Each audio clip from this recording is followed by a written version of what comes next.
పెసరట్టుని ఎవరైనా సరే పెసరపప్పుని రాత్రి నానపోసి ఉదయం పెసరపప్పు రుబ్బుకుని అట్లు వేసుకుంటూ ఉంటారు.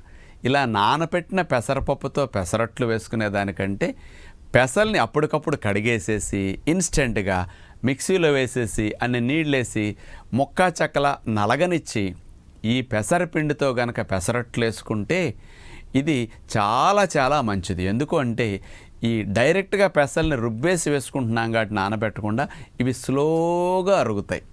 చక్కెర మెల్లగా వీటి నుంచి రిలీజ్ అవుతుంది కాబట్టి బ్లడ్లోకి గ్లూకోజ్ స్పీడ్గా వెళ్ళదు. కాబట్టి బరువు పెరగటానికి, షుగర్ పెరగకుండా ఉండటానికి, కొలెస్ట్రాల్ ట్రైగ్లిజరైడ్స్ పెరగకుండా ఉండటానికి, మంచి ప్రోటీన్ ఇవ్వటానికి, మంచి రుచిని ఇవ్వటానికి, ఆయిల్ లేకుండా మరి నెయ్యి లేకుండా మేగడతో ఇన్స్టెంట్ పెసరట్లు ఇట్లా వేసుకుంటే అందరికీ అప్పుడప్పుడు తినాలన్నప్పుడు ఈ పద్ధతి మంచిదని విజ్ఞప్తి.